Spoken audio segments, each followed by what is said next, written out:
Hi everyone, and welcome to a brand spanking new episode of Trip Run Multiverse with your host, the man whose mutant powers are not really explained, but for plot convenience it works, Carl Charles, and the man who is supposedly dead, so I shouldn't be in the opening credits, but whatever.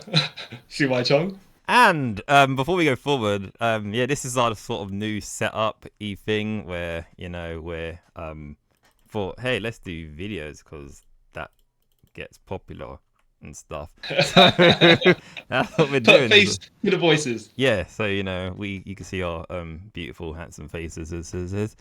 So yeah, here we are. And so this episode we're going to be talking about one of possibly the most talked about cartoons in a while. Well, animated With series, sorry. Adults. With its signature theme song. Yeah, one of the best theme songs of all time. Which got an updated rock out version. Yep. We are talking about the long-awaited X-Men 97, which got teased in 2020 and just took 4 years to come out. But after watching it, I allow it. Well, it is quality. First of all, it looks great, right? Yeah, it looks great. But secondly, the story that was going on. Yeah. It's like it's sectioned in parts, but it's like one continuous whole storyline. Whereas, as much as I remember from the original series, and you could correct me if I'm wrong. Yeah.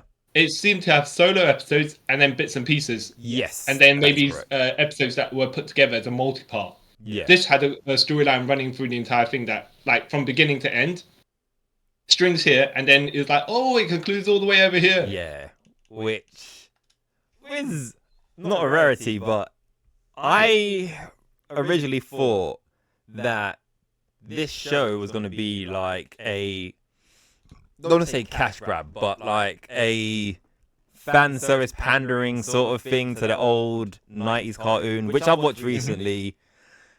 It has moments where it holds up and some you're like, really? Oh, really? This is okay. Well, I mean, to be fair, you've watched all the episodes of the old cartoon. Yep. I haven't seen them all, and they're probably more fresh for you. Yeah. But I thought, I like this. I like how they readjusted some of the opening credits and basically had I was gonna say Sunspot. Yeah. As their new intro character, like Jubilee. Yeah. Which Kitty Pryde was in Pride of the X-Men as well. Yeah. That far back. And I liked how they changed the opening credits to have Sunspot in there instead. Yeah. And I also liked how the further you got on in the series, the opening credits changed. Not like when we get into spoilers and stuff. Yeah. And you're like, oh, okay, that's didn't see that coming. Yeah. I mean, just one, like a minor thing, like characters change, and then characters, when they change allegiance, also have an opening in the opening credits. Yeah. And then Magneto is still in the end credits on the in his old costume as well. So it's like, okay. Which is weird. I was like, I'm not gonna question it. I think they should have removed Xavier from the episodes that Xavier wasn't in. That's all the way to episode 8, right? Yeah. I should have just not had him in, Yeah, that would make more sense. But then he needs to appear that signature bit at the end, which they replaced Juggernaut by using Deathstrike, Lady Deathstrike. Yeah. And they replaced that pink mutant guy with someone as well. Yeah, because I remember in the original one, some of the bad guys running towards the X-Men. Yeah. I think like 2 or 3 of them, you never actually saw in the whole show. Because I think Thunderbird might be one of them. Like, but yeah. That's right. And I tell you what's also funny is, when they're running to each other along the alignment, Jubilee is running towards Juggernaut. Like, yeah, like, that's an easy win for Jugs, Yeah. So, how do you want to go through? Do you want to just go bits and pieces and talk about certain things, or do you want to go not episode by episode, but just kind of run along the comments as we go across the episode? Yeah, we just do it that way, because it's go episode by episode is going to be like, wow, because there's so much sort of happens in each episode. Yeah, it'll be like super lengthy if we do it that way. Exactly. So we'll just comment on the episodes as we go along. But I did like they made Cyclops actually physically capable. He was Yeah. fighting people with his hands, and then he was like, yeah, optic blast. Like, Because he's cool like that now. like credit I give to this show as well. In the first episode, literally the first episode, they like put respect onto Cyclops' name, because like if you go back watch the old ones, I've always been a Cyclops fan, like, but Yeah. they don't do him any justice, because he always gets punked out by Wolverine, or he's just like, oh, Xavier's dream, I love blah, blah, blah, blah. But in this one, it's sort of like he went, like, because he was leader first in the first episode, and as it goes on, you're like, oh, dude. And he had a good showing at the end as well. Yeah. At the last episode. So it's like, yeah, this guy, I mean, they are treating him well. Yes. Probably because they disrespected him so much. But yeah. Yeah. Yeah, because that first bit when he jumps out the plane and does the optic blast all the way down and all that. Yeah. I was like, this is so awesome. Cyclops is the best. I love him. I was like, okay, so Sentinels again. Yeah. First episode again, but okay. I mean, callbacks, why not? You know. Yeah, callback, why not? But then it comes back like, okay, yep, that's why. Oh, okay. Yeah. They it's not like they were just a one-off and then they were like, yeah, we just did a callback for the sake of the callback. No. It's all the way towards the end. They always had a presence. Yeah. Which made it awesome. And so the first episode was pretty good. I was kind of at first. The pregnant Jean Grey, let me just point out. Yeah, that as well. Yeah. I didn't see that coming. I was like, oh, cool. And at the very end, where Magneto is like, so they come into the study or whatever, the X alarms are going off, and then they run into the study and they like looking at, and then Magneto's like, yeah, so Charles left his school to me, you know. Yeah, you're like, oh, what? And it's like, yeah. And then cliffhanger, but they showed that, they decided to show that in the trailer as well. Yeah, so. Which was a bit weird. I guess they wanted a hook. Which made sense, but then it kind of was. You basically spoiled the end of the first episode. Yeah, they could have in the trailer just had his voice. Yeah, that's what it had done, and then cut to whatever. Then when you saw at the end, you're like, oh, shocked faces. Yeah, and there was something else in the first episode that was I found pretty cool. Yeah. Like the team when it was fighting the Sentinels and stuff, the team up moves they was doing. I was like, oh, that's pretty cool. Like Gambit charging Wolverine's claws. Oh yeah. I mean, I remember that happened when Gambit was fighting Wolverine in the Ultimates, and he charged up Wolverine's claws and it blew him up. Well, not blew him up, but he did some damage, and then he grabbed Wolverine's. He did a mandible claw. Yeah. On Wolverine. And charged up his skull. Yeah, and it blew up, and then Wolverine. Yeah. But adamantium apparently doesn't actually explode, so. Which kind of makes sense. Yeah. I mean, I'm not going to get into it. Such a dense molecular structure that it doesn't. Whatever. Yeah, sure, I guess. Yeah. And then I like the little tease where Trask was like, you know, while you guys have been doing this, we've been moving things in the shadows, and you'll rule the day you mess with Bolivar Trask. Like, oh, okay, sure. Yeah. Mm-hmm. That's when I thought, okay, Trask again is gonna be like a throwaway villain, but no, he's quite important to a certain point. Mm. Yeah. And then episode 2, where is Magneto only opening credits with his name at this point, or is he was in the next one? No, I think it's actually in this one, the second episode 2, where he's actually in the credits as part of X-Men. Yeah, in his 80s costume. Yeah. With the big white M. I'm like, all right. I mean, costume, man. yeah. It's not a great. I think it's fun that they did it. I don't think it's a great costume though. No. I never. Like, I got to at first when I first saw it in this, I was like, oh god, they brought this terrible costume, and then through that show, I was like, you know what? It's actually not that bad. I kind of get the vibe, even though it's an 80s costume they use in the 90s, which. It looks too retro. That's the thing, and it's not like the other costumes which they have updated. And even when they went back to their older costumes, later on, they still looked modern. Yeah. Whereas his looks straight from that time period, and there's no two ways about it. No. Like Superman's costume from the 30s hasn't changed much to now, right? There's been modifications, but it modernizes as it goes along. Yeah. But so you can tell when the time period is. Yeah. When things start changing. But I was like, that Magneto big white M with the purple and light purple was just pure. Yeah, I don't want to say cheese because it was, but he looked like a superhero even though they're not. Yeah. Technically, yeah. And then isn't this the episode with the Executioner? Yeah. Yeah. And I was like, okay. Who was All right. in the comics? He was kind of a big deal for a bit, but in this, he's like one and done, which makes sense because you can't really do much with a guy who just hates mutants and has a gun that can take their powers away. I was like, oh, okay. Yeah, because they've got mutant inhibiting colors. So yeah, so it's like, all right. Well, you're a bit redundant, but yeah, sure. I was like, oh, it's cool you brought him in, but okay. Yeah. All right. As for Storm lose their powers. Yep. And then she goes.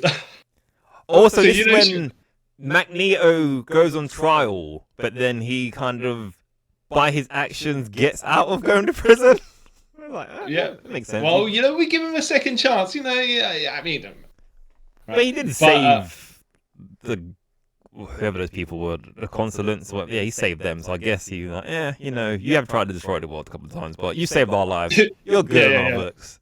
Yeah. Except when we go towards the end, Yeah, you're like, oh, full 180. Yeah. Yeah. I don't know, but I have to say, even though we're making fun of it, his Magneto story arc makes a lot of sense. Yeah, it makes why he does what he does and what he does. Because every time he's giving them a chance, right? Yeah. They always prove him right. Yep. So you got kind of like side with the dude. It's like, Yeah, even like all the times Xavier's saying, but this is that. And I don't want to say Xavier's doing it on blind faith, but Magneto's like, well, no. See, every time I allow them. Yeah. Every single time. Yes. They're there to, Yeah, and he has proof, because he's lived through lots of messed up things involving humans. So. Let me point out. So Storm, she lost her powers, and every time she casts wind or something like that, she does the Mistress Wind cast or whatever, right? Blah, blah, blah, yeah, I'm like, I know Comic Storm never did this, but I miss it from Cartoon Storm. Yeah, same. And then the one time when she called her powers and they just never happened, and she kind of she didn't have a breakdown, but she was like, this ain't right. Yeah. I was like, yeah. Because I felt kind of sad as well. I was like, oh. Then I remembered this actually happens in the comics. Which loses her powers for a while. Yeah, she gets shot by that beam and she loses her powers for a while. And yeah, a lot of it. They put a lot of storylines into this series that they cherry pick little bits and like, oh, that's cool how they kind of integrate it into the story. Especially the one we're going to get to at the very end that I thought was coming, and then what was coming after that, except that might not come. Yeah. And then Jean Grey gives birth to why this is all happening. Yeah. And me and you know, if this boy is called Nathan, then that is not Jean Grey. Yeah. Because I thought they weren't going to go here. But when he was like, oh, okay. Because that's all a whole convoluted, crazy... Yeah. But the thing is as well, there's no foreshadowing either. Not even from the end of the original series. It's just like, bam, an identical looking Jean Grey knocks through on the door of the X mansion. She flops on the floor, and then you're like, right, what? But we know what's going on, right? So I was like, when that bit happened, I was like, oh, they are doing it. They're doing it. Okay, cool. yeah, exactly. You don't think, and then how do you explain it? How do you explain everything? And they just kind of, Well, even when they go into the next episode, where Beast is testing the Jean Grays to see who's the real deal and who's not, and then they say that Madeline, the fake Jean Grey, only existed 3 weeks at this point? No, I think was it 3 months? It was something. She's been there for a she's pregnant. She's pregnant, so it can't be only 3 weeks and 3 months. Sorry. They don't really say because I think they're trying to allude to somewhere in the old series. Yeah, she got swapped out. Yeah, and that's why Sinister later on goes, "Oh, I can tell you where I swapped you out, but where's the fun in that?" Like, you're a dick. Oh, by the way, we forgot to mention. Yep. Did Morph come back at the end of the original series? Yes. Or was he? Okay. Yeah, because at the end of the original series, he comes back like in the last episode where he pretends to be Xavier, because destroy them. Is that the one where he goes destroy them, and then he gets tipped out of the chair and he gets up and runs? No, that's way earlier. Because in the last episode of the old X-Men, I'll say X-Men 92, Xavier he kind of dies, but they got pretend to the public that Xavier's still alive. So Morph comes and Morph says Xavier does some like TV presentation, and then he reveals that he's Morph, and then like, good to have you back on the team, Morph. And he's like, yeah, it's good that I've got over my therapy. Oh, okay. All right. So let me ask you, so Morph did he still look like a Morph from episode 1? Yeah. Okay. So now that Morph looks completely different, he looks more like the chameleon, actually. Yeah. Do you mind that they changed Morph to non-binary? When I say do you mind, what I mean is, did it make storyline sense? Or do you think they did one of them things where, like they did with, I don't want to say I'm sour with that, it's not, Alan Scott was straight for like 60 years. Yeah. And then after he had 2 kids, and then DC are like, yeah, by the way, he's been in the closet all this time. I was like, what is that? Wait, what? Came from nowhere. Yeah. Like, Tim Drake I can allow because for some reason, right? Yeah. Even when him and Connor always had that tension, so you kind of that one I kind of like. Okay, that kind of makes. I can buy that. Yeah. But Morph non-binary. Did it make sense storyline wise? I only say it kind of makes sense. Was it ever alluded to in any manner that kind of would have went in that direction? For me, it kind of makes sense to me because of his powers. Maybe he wasn't born general. Now that's the thing. I get the logic of it, right? Yeah. And obviously the inclusivity and stuff like that, because they're gonna be. It's about people that are different, right? Yeah. So it makes a lot of sense. Yeah. It's just now he's decided don't want a face. But I mean, to be fair, his actual face didn't look the greatest. They put it that way. Yeah. But to be fair though, in the comics and stuff, like Age of Apocalypse, that's how he looked.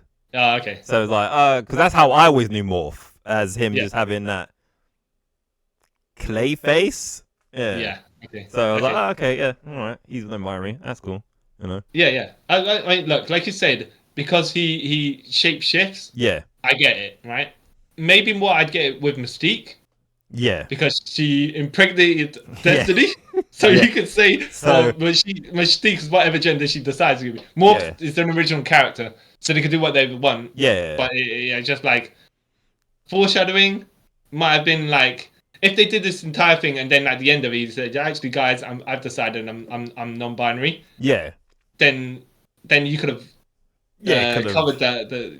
Yeah. But I don't mind that they did it. It's just a bit it's not even left field. It's just like no build up to it.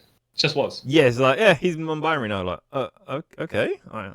Yes. All right. Yeah. I mean, makes sense. Yeah, it makes more sense. To me, though, it makes more sense. Before we go on this like weird tangent, we go back to it. Makes more sense, but then when they turned Iceman gay, because that one makes no sense. Okay, yeah. Makes no sense. That one literally came out from left field. No, that one did. Okay, now as yes and no, right? 100%. All in the 60s, all the other X-Men, seemed to have something for Jean Grey, but he didn't. Yeah. Right? So, and he even brought that up in when all new X-Men? Yeah, being all new X-Men by Bendis. Into the future. Yeah. They even referenced that. I don't think back then they were going to do that, right? Yeah. But it's just like, okay, inadvertently there were clues left. So inadvertently. But why then we used it? All of his but then it kind of makes sense with all his broken relationships with women. Yeah, kind of. Yeah. Even though, like you say, that's not what they planned. No, it just kind of locked into it. Yeah. Oh, and even they used his young self to justify why his older self. Was gay, but it's just like, right? Okay, this is a bit convoluted, but like they could have like an awesome sort of thing with him, like his younger self's gay, but his older self isn't, and then there's some story to be told there, rather than yes. Younger self, you're gay. Oh, okay, and then older self's like, oh, okay, I'm gay, and then I guess I am after all. Yeah, like okay, I suppose. Yeah. Oh. But but moving back to episode 3 is where they basically do Inferno, the X-Men storyline with Madeline Pryor and the Goblin Queen. Yeah. So all of a sudden, right? Yeah. She's like, "Oh, I'm the real Jean Grey," and they're like, "No, actually, you're not because we have." Yeah. And then she's like, "Damn yous all! I'm gonna go evil now." And then kind of wear leather, high leather and whatnot. And I'm like, "Oh, the Black Queen / Goblin Queen get up." And I'm like, "Wait a minute, when you go evil, you start okay. I mean, you just show more flesh. All right, I mean." I guess so. I guess that's so. You know what I mean? That's the thing. Yeah. Because she never dressed like that before. Or, no. You know, I mean, or showed no tendencies to dress that way. yeah. It's like I know they had to bring it live in the comics, right? And Madeline Pryor in the comics does dress very. She gives. Well, her and Emma Frost I seem to be in a competition to see who can wear the least. The most. Which. They've gone kind of the opposite way now with Emma, where she's like wears more, which well, even in a school with young kids, she should have some decorum, right? Exactly, someone should put her up and say like, not setting the best example, Yeah. So Goblin, Jean Grey turns into the Goblin Queen, and decides to fight all the X-Men. Yeah, and then Sinister comes, and this is where I got a bit confused, but I was like, okay, no, because how they introduced Sinister was like they've never met Sinister before, but then I realized what they're doing. They're trying to introduce Sinister to people who haven't seen the show before. Yeah. And then it weren't until Morph met him, like, oh, Sinister, what you did to me, but it was like, oh, okay, yep, then it's not like a weird retcon because you can't really retcon Sinister because he's done a lot in the old cartoon. Yeah. Cyclops was blasting Sinister, and Sinister was melting. Yeah. So I was like, oh, okay, they're just kind of getting people like brief who haven't seen the old show, a brief introduction. They probably should have then had like someone like Sunspot encounter. Yeah, who hasn't met him. Yeah, it would make more sense. Yeah, legit hasn't met him, right? Yeah, which would make more sense. Yeah, and even if technically the fake Jean Grey hasn't met him, but we would, that's kind of something else. Something here or there. Yeah. And then So he gets infected. Young Nathan, baby Nathan, gets infected with the techno-organic virus from. What were the episodes we watched? Way back. Beyond Good and Evil was that one? No, it wasn't Beyond Good and Evil. It was one of the old. It was one of the timey-wimey ones. Yeah. Yeah. Which I'm like, okay, I don't know if that's how the techno-organic virus existed, but was it Time Bandits? No, wait. It might be Time Bandits. Time Fugitives, I think it was. Yeah, it was that one because that's the one when Bishop comes back the second time, right? Yeah. I think so. But I was like, they tied it together, and it makes sense. Yeah. All right. But also, what I found hilarious about this episode as well, the first 3 episodes, Bishop's just there. Like it's not really explained. He's got opening credits. Yeah, and it's kind of like a throwaway. Like, I'm here because my watch broke. But it's like, why did you come back? You know what I mean? Like, to be when did you come back? Yeah. Why did you come back? But then again, yeah. So I was like, I'm glad he's here, but a little explanation maybe. But all right, sure. Yeah. And then you talk about no explanations, right? So the X-Men have their little tussle with the Goblin. She decides to call herself the Goblin Queen. Yeah, because okay. There's no reason. No, really. That's my comics name, so I guess that's my name, right? You have to shoehorn it in here somehow. Yep. Yeah, it's comics. I mean, there's no goblins, so how do you Yeah. And then they kind of, I think Cyclops talks her down. Yeah. Saying, you're something about. I was, if I remember correctly, something about her being just. Well, no, Jean actually does a. Yeah, Jean talks her down. Yeah. And then she. So then the real Jean Grey and the fake Jean Grey kind of part ways. Yeah, they're like, oh, I need to go and find myself because I actually don't know who I really am. Like, makes sense. Okay. Now, if they ended it there, right? Yeah. Then it made sense. Yeah. Yeah. Even if she just decides to say, "Oh, I'm now called Madeline Pryor," and I'm like, where's that come from? It's like. And I was thinking if she said something like alluding to, I know the surname, but she was like, I need to find out who I am prior to this point. Yeah. Yeah. Then you're like, oh, okay. Later on, when she said she's Madeline Pryor, okay. Oh, that makes sense. Yeah. Yeah. Right. No, just decide out of nowhere, because there's nothing related to anyone that's Madeline at all. No. You know. No, like, oh, Jean Grey's best friend's name is Madeline, whatever, right? Yeah, it was but like a childhood, something to do with her childhood or whatever. Yeah, you know. But no, just Madeline Pryor. Oh, yeah, okay, that's. cool. I've decided to call myself that when I realized my existence from that I'm no longer Jean Grey. Yeah. Yeah. All right. Okay. Sure. You know. Yeah. And then Cyclops has a heartwarming moment. Well, a kind of sad moment where he's got to give Nathan to Bishop to take to the future, because in the future they got the antidote to the technogiant virus. And this is why Bishop needed to be in the first 3 episodes. Yeah. Just to make this happen. Yeah. Even though there's no reason for him to be there. But then they make it sound like he's been part of the team for a while. Yeah, because this is like a year later from the last episode of the original X-Men 92. Yeah. So like, oh, so how has he been here that whole time, or did he come a few months later? I was like, oh, hey. Yeah. Be an X-Man, yeah. And then, and then this is after where Storm is traveling the United States. She's and in she's a some bar random bar, yeah. And then she meets Forge. Well, Forge comes to speak to her, and she thinks Forge is chatting her up, and Forge is like, "Nah, I'm a mutant." No, does she recognize him? No, she doesn't, because I thought she should know who Forge is because the X-Men met her. But I remember now the episode where X-Men meet Forge, Storm isn't there. Yeah. So I was like, oh, okay, yep. Yeah, and I was like, they had a relationship in the comics, so I guess that's where this is going. Yeah. And then get to episode 4, which this one's kind of like a filler episode, isn't it?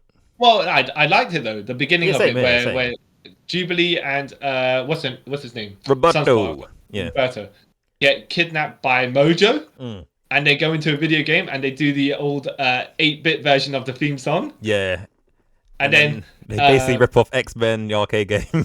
Yeah. But it was cool. It's good, man. Yeah. And then Jubilee's got enough powers to take down Magneto because she's waiting for the Dark Souls, the pattern to repeat. And I was like, all right. You're like, oh. Yeah. That's your knowledge, girl. Yeah. That's a bit of early reference, but yeah, sure. And she had a fake, a digital version of herself that was used as a avatar. Yeah. For the game that Mojo was creating before he actually got the real version. Yeah, who's aged up. Yeah. Yeah. And did you know the woman who did the voice of old Jubilee? Yeah. Did the original voice of Jubilee in the X-Men 92 cartoon. Oh, that no, I didn't. But that's a neat thing. Yeah. Let me point that out as well. It's like, do you okay? So, do you think voice actors should be the ethnicity of their characters, or do you think the best person for the job, like, is what which way do you go on that? I go with, I'm a bit in both camps. Yeah. Best person to the job. Yeah. And then depends sometimes. Yeah, I think that it's good that there's diversity. But it just if the role is if you can't really tell. Like if you an Asian voice actor, doesn't matter. Yeah, because it's like, I can see. Obviously, they can't replace someone like Storm with a person who's not that ethnicity, because you can tell from there's certain way that she's there's the accent, I will say, but there's a different way. Like, if it was, for example, if a white person was doing an Indian person, it depends where it goes now. If they start doing the Indian accent, I'm like, okay, that's where you kind of It is true. Yeah, that's gonna join the line. Yeah. But Jubilee has no accent. No, she's a Cali girl. So yeah. Is she from California? Wherever, New York. Yeah, so she wouldn't have an accent. Yeah. I'm just saying. I need to point out because I don't. In some. It matters in some places, but I don't think it matters in other places. Yeah. And in this case, good that they cast an Asian actress. I was point out that Jubilee has an American accent, so I don't think it makes a huge difference. No, because like if it was Karma, because she's actually when she first gets into the X-Men, she is like legit straight from China, so she'll have a Chinese accent, right? Yeah. Then I can kind of see, you can cast someone of that ethnicity, but Jubilee, she's more American than Chinese, if I'm like, you know what I mean? So yeah, I will say it's not really a big like deal. if they, you know what I mean, I will say also someone like Armor's a blank canvas as well. Like Chinese, but is she how Chinese are we talking about here? Because she's a kid, she might have just been brought up in the good old US. So you know, by all accounts, she's basically, you know, American. I mean, like so, well. But like you say, I guess it depends. We're only saying that, but I guess it depends on how strong the accent is, and if that's the case, you're gonna go to awkward territory. Yeah, so that's being like, so just bypass it, and get the actually. Well, you know what? I mean, have you seen the live action Aladdin? Bits and pieces. So they weren't Arab. Well, Naomi Scott's English and she's Indian, so I think with that, there's like, okay, any country that's sort of near the Middle East and is kind of tanned, we can possibly pass them as. I mean, well, I give them a bit of leeway. This is what they said, and whether you accept it or not is a different case, right? But I give them a leeway because they're like, we need someone who can act and sing as well. So. There's only and looks like that ethnicity, so there's only so much we can do. You know? Sometimes so we have to open up the auditions a bit wider. That's what they said. Can make compromises sometimes. Yeah. Anyways, that's that, right? So when Jubilee was fighting Magneto in the game, I thought he was going to do the Welcome to Die. No. I thought they were going to do the translation glitch, foreign translation. So I am Magneto, master of magnet, not magnetism, master of magnet. Welcome to Die. It's just none of that, but missed opportunity. But I did still pop for it. Like, that's funny. But I thought they were going to bring what's his name, Longshot, because of when he was in the last one with like Mojo and stuff, but. He don't really need him, to be fair. Nah. But yeah, like you said, this like half of this episode was a filler episode. Yeah. But that's fine because it was fun. Yeah. Well, actually, would you say it's half the episode or was it more than half the episode? I would say like 3/4 of the episode. Yeah. Then the last bit was about Storm and Forge sort of becoming friends and stuff, and then the demon owl. Yeah. Rear this ugly head, and then this doesn't get resolved till later. But yeah. I was like, oh, okay. Oh, that's because this is when Bishop tells Storm that he accidentally made that gun, and then she's like, oh, I can't trust you. You mean Forge, not Bishop? Yeah, sorry, Forge. And she's like, I can't trust you anymore because you done this. Because we've got to have the thing where everyone's beefing against each other for misunderstandings. Yeah, classic comic book tropes. Yeah. Well, no, we gotta have these people apart so we can do the rest of the story, because if they are together, they'll resolve it really quick. Yeah, and there's no story. Yeah. Well, if they were together, they would have worked out the demon entity or whatever it was before that point. So episode 5, don't leave your lady with Wolverine because he will try to come after her. This is where everything kicks off for me. I was kind of like, oh wow, this is bold moves. Oh wow. So Jean, well, I'm gonna allow Wolverine for this. I'm not gonna say even though he's been after this girl for so long. But what it is like she's just come back from wherever she's come back with memory problems or whatever, and he's like the Cyclops is being a bit frosty. But that's because I want to say partially he's in denial. He's like, what's going on?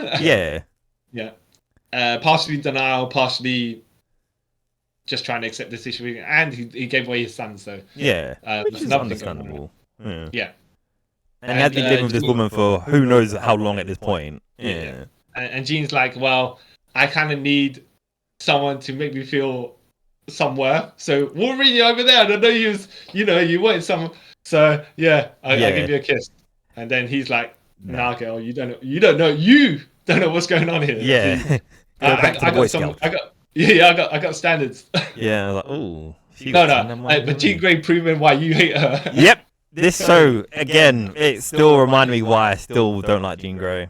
Oh, I have to say, by the way, like we were saying about the opening credits. So after episode 3? Yes. Yeah, so Madeline Pryor's Jean Grey in the opening credits for 2 episodes. And then with long flowing hair. Yeah. And then Jean Grey has the ponytail. And that's how you know it's yeah, because I remember you texted me about it. I was like, oh, I didn't notice it. Literally until I watched like episode 10. I was like, 11, whatever it is. Like, oh, okay, that's the difference. Oh. Yeah, I wouldn't have noticed it myself, but someone pointed out. Yeah. And I was like, oh, yeah. But it's such a subtle change that you don't really know. You know? Okay. It's not that she changed costume or... No. Because she does have a Marvel Girl costume later on and the Phoenix. Yeah. She is in a standard Jean Grey costume in the credits. So, yeah. And then, also, this is where... they go to Genosha because after Magneto saving the politicians and stuff, like, you know what, Magneto? You're right. Mutants do deserve their own country. We'll give you one. Genosha. You know, you guys haven't had bad history of Genosha anyway, so you guys can have it again. Yeah. Yeah, and I tell you what, Magneto, we will hold a gala there for you for you being leader. Yeah, and you invite Rogue and whatnot, right? Well, actually, no, he ambushes. He takes Rogue and Gambit with him. Yeah. Yeah. And then he's like, "Yeah, Rogue, you can be my first lady." Yeah. Yeah. And she's like, "What?" A little bit of warning, you know. Yeah. Sure. And then she's like, "You're a bastard." Yeah. She said that in private with him. It's like, "You're out of order. What was your? Is that your plan all along?" Yeah. And then Gambit's like, well, hold on, you know, Rogue's gonna be my lady, and then this is where we get it's not even a retcon, it kind of is a retcon, where Rogue and Magneto knew each other from before. Yeah. Even though in the comics they did, but they didn't here. I don't think. But then they retconned it, as in they have. Yeah. And I was like, oh, okay. This is still questionable. And that Rogue can touch Magneto, even though I was reading some history about that, and it's like we just assume she can, but she can't, because in the comics, when she landed in Savage Land, she didn't have her powers. Yeah. And that's when she was with Magneto. And then in Age of Apocalypse, I believe she absorbed Polaris's powers. Yeah. And then, because she had magnetic powers and Magneto had magnetic powers, they could cancel each other out. Yeah. Okay, that makes sense. But she just could cancel out Rogue's power. I mean, he could just cancel out Rogue's powers somehow. Because of magnets. Same as how Sentry could somehow. Yeah. Sentry I kind of buy, because Sentry is whatever. Whatever they decide. Whatever the story needs him to be, he's that.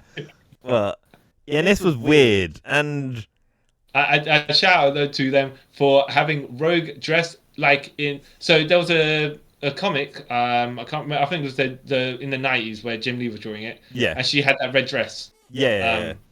And then Gambit threw. No, hold on. Yeah, I think she went on a date with Gambit in that red dress, and they actually animated that red dress for this. And I was like, that's a cool shout out. Okay. Yeah.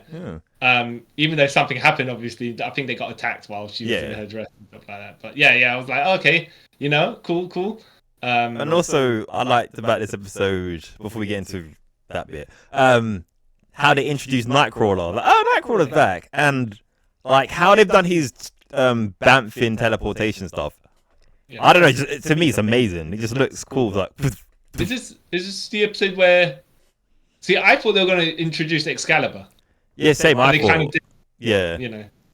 But they did show like loads of cameos of mutants that, like they show Exodus. He's like a huge thing with X-Men, and I think Dazzler was there. Saw Angel, all the Morlocks. You got to feel sorry for the Yeah. Morlocks. It's like they don't get a good rap, do they? Yeah. Well, you know what the Morlocks are? They're just a bunch of jobber to the stars. Yeah, That's what they're literally. for. Yeah. Yeah, because they had Nightcrawler, they got Kitty Pryde, they had Colossus. Like they could have just made Excalibur. Yeah, they could have. They would have needed Captain Britain's, but I think they might be leaving some of that stuff for next season, which makes sense. And then what else was it? And there was someone else. Oh yeah, and also we see Madeline Pryor because somehow she's been elected to be one of the chair people of Genosha based on. So you don't have any paperwork, but we're just gonna Oh, you look like Jean. You're both psychics. Yeah, you can be. It's just like how the Henry Cavill Superman can be a reporter. Yeah, because reasons. And then walk into a military base at the earlier in the movie as well because no paperwork. That's all right. What do you mean paperwork? And then Rogue and Gambit have their little romantic thing where Rogue kind of breaks up with Gambit, but then Gambit's like, no, I break up with you. Yeah, no, well, he didn't do it quite like that way, but it's just more like, look, Magneto, he's gonna hurt you. Yes, he's using you, but you know what? If this is gonna help everything in the long run. Yeah, but if you need me, I'm here for you. Yeah. Yeah, exactly. And then Rogue's like, but. And then they have the little party for Magneto, and then they play a song that I thought was made up, but it's actually a real song by Ace of Base, Happy Nation. And that song now is stuck in my brain for like what happens next. Yeah, so they have their little gala, like basically it's like Hellfire gala. If you don't know the new X-Men, that's the thing that's doing. And then they dance, Magneto and Rogue dance, and then she kisses Magneto, and then she's like, "Hey, I actually don't like this guy. I like Gambit. I'm gonna leave and find Gambit." But then, after 4 years of chasing, I finally decided. Yeah, I finally decided. And then in the background, you hear someone shouting, "Turn off the music! Turn it off!" And then we go outside and we see Madeline Pryor, because she gets like, no, sorry. Before that happened, Scott and Jean are basically talking about their feelings and stuff. Also, there's people at the mansion doing a report on the X-Men and trying to make them more people-friendly and stuff. And it's when they're trying to do a something like, how the X-Men should be relatable. They do stuff for Mankind and stuff, and Cyclops is like, he's not in a good mood because of everything that's happened. He's like, you people, you don't deserve our help because we sacrifice our lives for you, and you just talk trash about us. Yeah, you do all these negative stuff towards us, and we're still there helping you. I'm like, I'm a fool for doing that. Xavier was a fool for doing it. He's just having a breakdown on the camera, which but that's not the place to be doing it. Should have just took the mic set off and walked away. Yeah, but you kind of see where he's coming from. Yeah, and then Jean I sacrificed my son because of you people. Yeah, ooh. And then he walks off, and Jean goes to talk to him, and then while they're talking, Jean gets like a psychic flash. Yeah. Then we go back to Genosha, and then Madeline gets the same thing, and she goes outside, and then you see Cable running, turn off the music, get everyone inside, and then she's like, Nathan, you're my, and then all hell breaks loose. You see like a green beam just destroying everything. Everyone in the party kind of gets knocked out and stuff. Yeah, and then, it was a setup all along. No, it wasn't really, but I would say that Master Mold took advantage of the situation. Yeah, and then the Tri-Sentinel, because he seemed to have 3 faces. Not Tri-Sentinel from the comics, though. I don't think. No. Did they base it on that one? Yeah, they based it that one, the one that. Yeah. Cassandra Nova had. Yeah, so then this robot is just killing this Sentinel's just killing everyone. Yeah. And Magneto's trying to hold him off. Same with like Nightcrawler and that. And we see, I want to say, Madeline Pryor is dead, right? Well. Yeah. And then you see Banshee. I was like, oh, it's Banshee. He goes, get to the garden, and then he gets wiped out by the beam. Like, oh snap! That was Banshee's cameo. I will say they did do a lot of murdering here. Yeah, but that's because they show that anyone can die, even your favorites. Yeah. Even people we introduced 2 episodes ago, they could die. They could die just like that. Just like in the comics.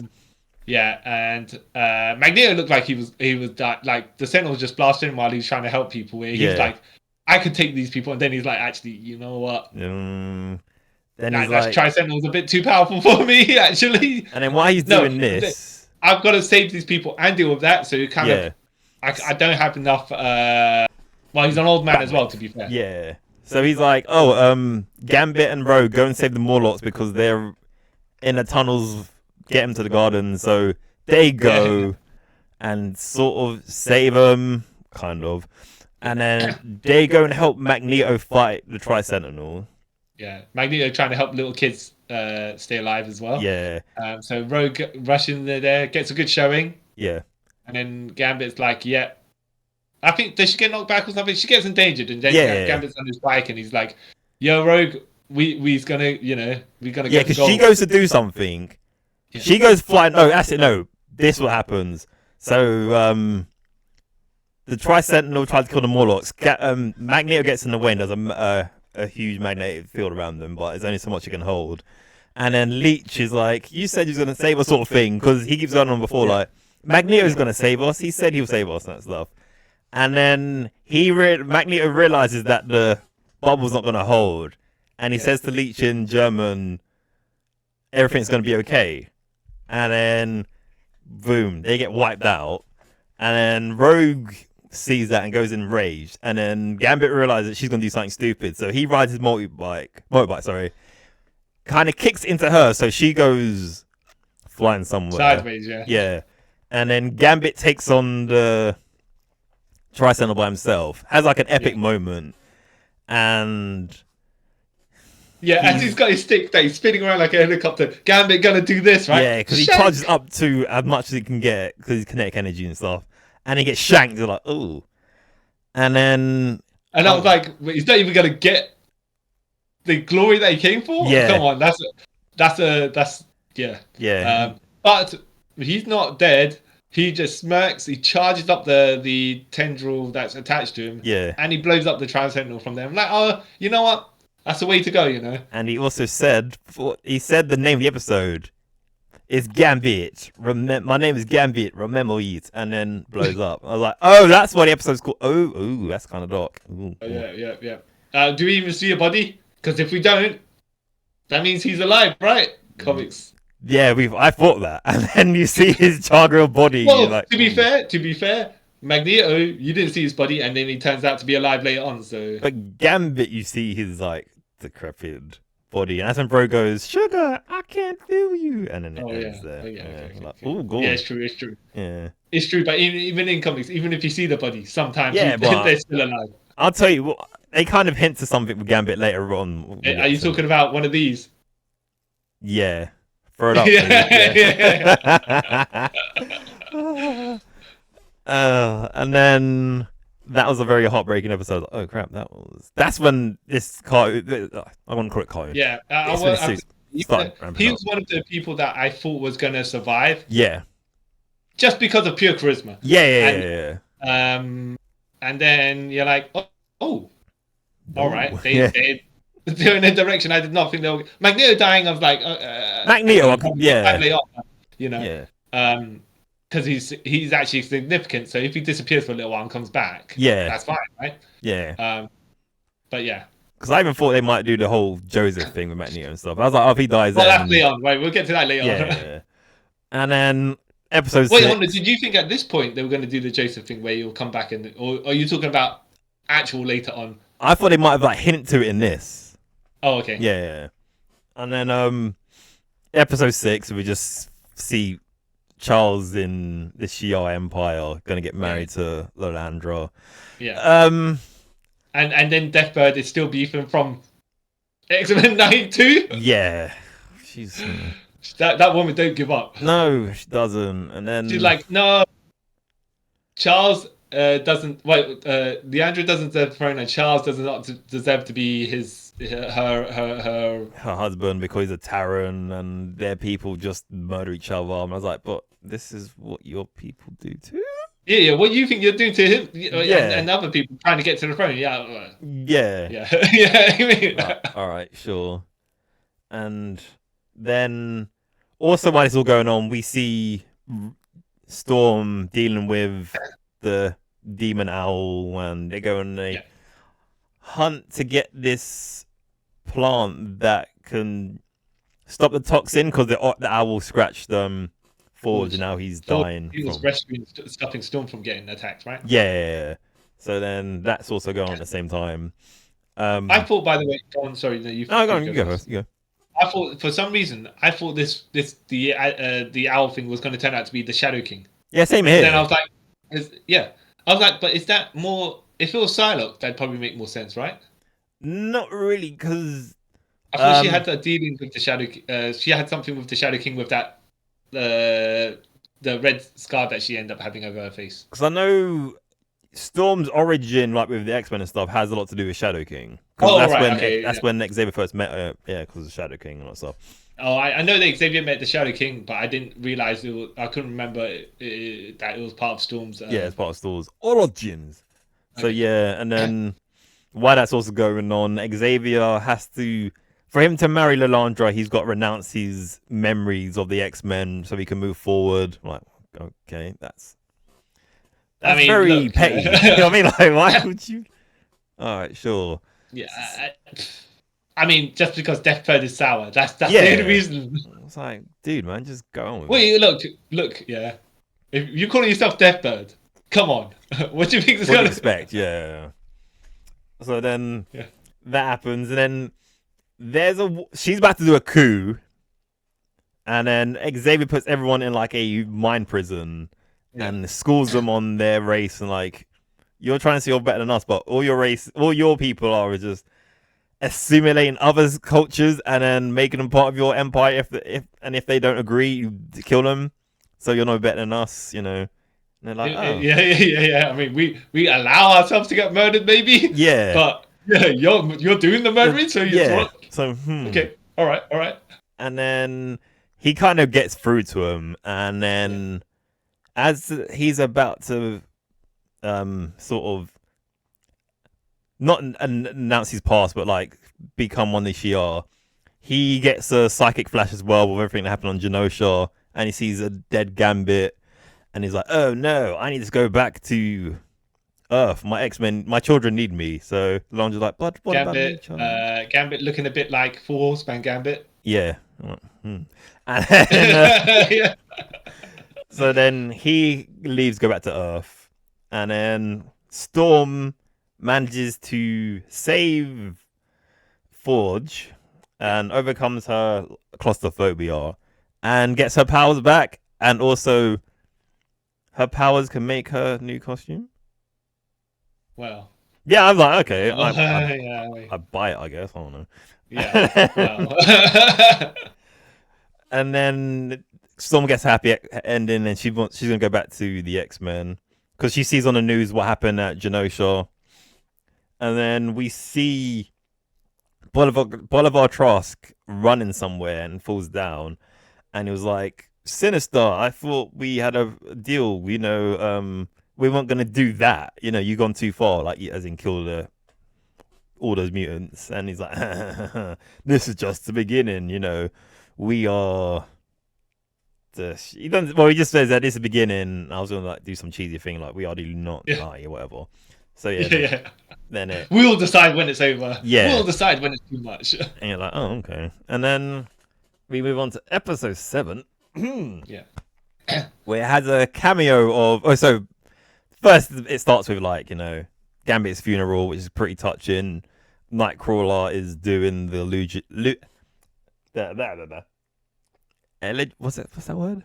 Eulogy, that's it, yeah. And also by this time, Nightcrawler do Lucha Libre. That's what you were gonna say. Like, what? My words are gone. But also by this time as well, in the beginning, this is another note. Gambit's not in the beginning anymore. It's Nightcrawler. Yeah. And I think Magneto's also out of the beginning. Yeah, he's out of the beginning as well. Yeah. And you're like, oh, yeah, he's out. Xavier's still in. Yeah. Yeah. So I was like, oh, okay, cool. So yeah, they have the funeral for him. I do like, by the way, that they do change the stuff according to what's going on in the episodes. Which I was that's pretty good. There was. I'll get to it at the very end. Yeah. But I think there's something they maybe should have changed, but then I realized why they couldn't. Oh, okay. Okay. Oh, I think I might use something about. And then so they're having a funeral, and they're like, "Why isn't Rogue here?" You know, and I think Beast or someone says to Jubilee, "Well, people grieve in their own ways," and speaking of Jubilee, by the way, I forgot to mention. Yeah.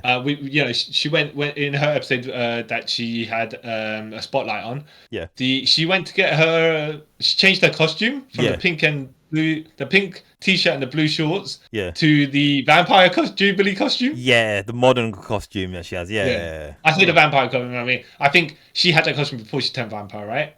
No, I think she got it when she turned vampire. Oh, okay, then now I am correct. My timeline is correct. For some reason, I thought she might have just had it before. But yeah, I guess they decided. Yeah. So I don't think they were doing anything with her before that, if I'm honest. Yeah, right. There's that weird period of nothing. So then we see Rogue like hunting down people, and we get a Thunderbolt Ross cameo where she's looking for information about Gyrick, about Genosha and Gyrick and all that stuff. So she goes to some military facility, starts finding all these army people. She does there's a few callbacks to her in the X-Men fighting games, which is quite funny. And then Ross is in some like underground bunker, and he goes, "Oh, she remembers getting here. This is Hulk proof." And then she just gets in there with ease. And apparently that's a joke to like old Hulk comics where everything's apparently Hulk proof, but the Hulk gets through it. Well, to be fair, and she did point out, it's to stop the Hulk getting out of the facility. Yeah. But when you're coming in, it's different. Different story. Yeah. Yeah. I was like, I don't know how much that holds up, but yeah, well, comic logic, whatever. Yeah. And then she's about to go. Then she gets nothing from there, goes off, and then she goes to another place, another facility, and she's met by Captain America. And I was like, "Oh, that's cool." By the way, was he voiced by David Hayter? I don't think he was. I don't think he was. I think in the original cartoons, he was. Well, but I might be thinking of the Spider-Man cartoon. Yeah, I don't think it was the same, because he was in an episode of the old X-Men, but I don't think it was the same voice. Oh, okay. Yeah. Okay. Yeah. So then, Captain America's like, "Yeah, Rogue, I'm on your side on here, but I can't do as much as you because I work for the government." And she's like, "Well, this shield you got here, Captain. Yeah. Let me just throw it away. Petty. Throw it into the mountains for you." Yeah. Like when last year, whatever it is, but you just, you take it and you have to just run in the snow to get that, and every step you take, you're gonna sink into the snow. So whatever, man. Yeah, and he's like, "Oh, great." Yeah. It's a shame this one of a kind. I actually have to get it. If I was more like, get another one. Yeah.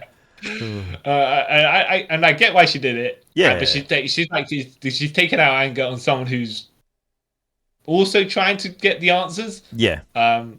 But Yeah. And then then she finds out where Gyrick is, so she goes to Mexico, absorbs his memories, and he's like, "You'll never get anything from me," and then she's like, "You know what? You get some of this."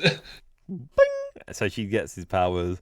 And while this is all going on as well, the X-Men are seeing that Rogue's gone rogue. Get it? Mm-hmm. So they try and track down her and Gyrick, and they get to Gyrick, but he's already dead because someone murdered him. And they get some hint about Trask is in Mandapore, so they all sort of go to Mandapore. But while this is going on, because Jubilee and Roberto are young, they can't go on a mission. So Jubilee goes to Roberto to go and tell his mom and dad that he's a mutant, which is kind of weird. This bit's weird, but anyway, the mom's like, "You know what? Yeah, makes sense, because you burnt down quite a lot of houses and whatnot. I mean, like every time we're there, these things are set on fire. So yeah. All right. Okay, sure, makes sense." And then then Jubilee's question was like, so are you going to do anything about what happened at Genosha, as you kind of know people who are up there? So, oh, no, we'll donate, but we can't tell the world that our son's a mutant, because then they'll look bad on us. You're like, oh, that's kind of messed up. And then the X-Men... Apparently reputation is more important than family. Yeah, like, oh, okay, that's not great. So and then we go back to the X-Men, where they get to Mandapore, and they find Trask, and he's like, I didn't want anything to do with this. They told me it was just prevent stuff, but not actually murder thousands of people. And then they find the hidden facility where they see like new Sentinels being made, and like, this is kind of weird. Oh, okay, sure. So Trask is on the end of a building, like, please don't kill me. And Rogue lets him drop off the edge of a building. Yeah. And this is where the team kind of fractured, where Cyclops like, what have you done? Wolverine's like, well, he kind of had it coming, so, you know. Yeah. And just to save everyone from blaming Rogue for any misdeeds or whatever, Trask was actually not dead. Yeah. You find out he's like some Sentinel human hybrid. Yeah. I'm like, all right, I mean, look, it's hardcore for Rogue to pick someone up and throw them, but two of the people that she loved got killed by this guy, so it makes sense. Makes sense, yeah. But I don't think I personally didn't think that she was gonna, that Marvel would have allowed her to be going the Red Hood style route. Yeah. There would have been something. And Trask, it was a techno being. Yeah. I don't know how they're going to describe whatever they did. Yeah, some hybrid. So he wipes the floor with the X-Men. Yeah. He starts fighting all of them. Yeah. And like, he takes Rogue out completely. The thing is, though, that means Rogue saved everyone because she exposed to him inadvertently. Yeah. Because he could have been running around and then attacked them all later on. Yeah. And they wouldn't have. Yeah. And then this is where Morph transforms into Quicksilver and tries to fight him. He gets battered. They all basically get like taken down until my boy from the future, Cable, comes with like an EMP grenade and takes out Trask. And then even though the EMP doesn't make his techno-organic arm flop. Yeah. It is what it is. So then so then they find out that, there's someone else pulling the strings. We don't actually sort of know yet. And then we see Bastion. Well, we see someone kill Gyrick, like in the shadows or whatever. And then it's revealed that also on TV at the same time as well. That's later on. Then it's revealed that they know that Xavier's alive. Yeah. And it's Sinister, so like, Xavier's alive. And then we see a tied up Magneto in a chair, and someone comes out of the shadow with like a very gravitas voice, talking about, this is just the first step in my plan, you all are gonna die, all the mutants will die, you're plague on humanity, blah blah blah. And then we find out it's this guy called Bastion that many people might not have known at this point. I kind of know Bastion, but I didn't know. I know about him after like a certain time period. I didn't know about before this. I was like, it's Bastion. That's cool. And this is where I thought at first that it was Cassandra Nova behind the Tri-Sentinel, like in the X-Men comics. Right. But I was like, okay, makes sense. And then go. I say I don't think they'll get that route because they've got to do in a cartoon where Xavier strangles Cassandra Nova in the womb. With that's what I thought. You can't far. Really go there. Yeah. But you can. I mean, you can. And they can't animate. They can explain it, but even then, it's just like it's a bit too much. Yeah. Psychic powers in the womb and all that stuff. Yeah. And I also forgot to mention as well at the beginning of this episode as well, because the X-Men go to Genosha to help out with finding, like, trying to sort out the aftermath of the Sentinel attack, and we see Emma Frost, and she survives because her secondary mutation. Oh yeah, takes she part. turned into Like, a diamond. Yes. I was like, good. They're gonna bring my girl Emma into it because she's the best. I love Emma. She's better than Jean Grey. Yeah. So that was another thing there. And then and they're also going to do secondary mutations or something like that. Or at least they're heading toward that storyline, even though that came out of nowhere. But whatever. Yeah, but I mean secondary mutations in general. They just decided, oh yeah, you know what, mutants are some people have it again. Yeah. Oh, okay, that makes sense. Yeah. So then we got the last 3 episodes. Tolerance is Execution, which is the title of all 3 episodes. Extinction, sorry. Not Execution, Extinction, yeah. But it's almost the same thing at this point because of what's going on. Yeah, and then this is where the... Well, you know, if Tolerance is Execution, is Extinction. That should have been the full title. That makes sense. Oh. And then this is where Bastion has leaked to the world that Xavier's still alive. And working with the Shi'ar to take over the planet? Yeah, well, you know, people got to lie. People got to come up with... got to get from A to B without actually doing any... Well, look, if you got to do your propaganda, you got to do it well. Yeah. Apply the evidence and just and create the story to support it. Yeah. So this brings like lots of anti-mutant protesters to the school and stuff. And Cable explains to the X-Men about why he's why he's come back. He tried to stop the massacre, but he kind of can't because it's like a absolute point or a canon event, like in Spider-Verse film. Yeah. Like in all time, this is where it gets tricky with time travel stories because like you've got to get them to a point where they can't change it, and you've got to now explain that it's not changeable, even though you can time travel before and after to the points of those events. So, all right. Yeah. And then I think it's also this is where they kind of explain that when Cable got transported to the future with Bishop, somehow they separated. Bishop went back to his time, and then Cable got thrown further into the future. So he kind of grew up alone-ish, he says, and we'll come back to that later on.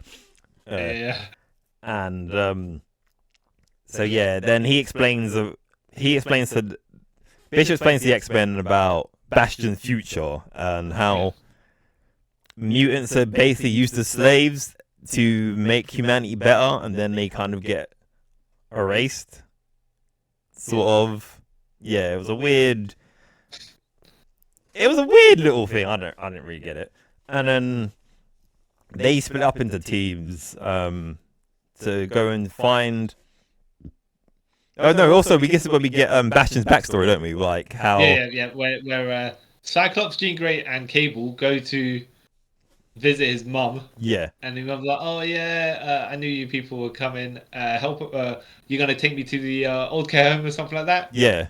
Yeah. All right. Just help an old lady. Let me pack for a little bit. And then, when you see like people dressed like that come to your house, you're like, all right. Yeah, she's just normal with it. Oh yeah, big guy, come and help me. Like. Yeah. Okay. And then they start nosing around because that's what you're gonna do. Yeah. It's a very odd place for an old lady to be. And then she's like, yeah, them's fighting words, and starts fighting them. She doesn't actually say that. Yeah. They find some like evidence about Bastion's backstory and all that. Yeah. And she's like, oh, that's my son. Yeah. Oh yeah. By the way. And then, because you see as well, like he drew a picture of the massacre in Genosha when he was a kid. You're like, oh, that's not creepy, because he's like his own dad. Something weird. Yeah. And then that's also why this is happening. This is where Bastion tells us about his plan, Zero Tolerance, which is a storyline in the X-Men, which I haven't read yet, so I'm gonna go back and read it. And we find out Val Cooper, the lady who was a human and was kind of helping X-Men, was a part of the whole conspiracy, but she didn't know it was that far. So Val Cooper, I believe, is she the old voice of Jean Grey? I don't know, you know.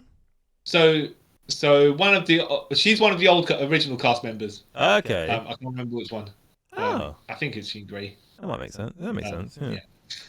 Yeah.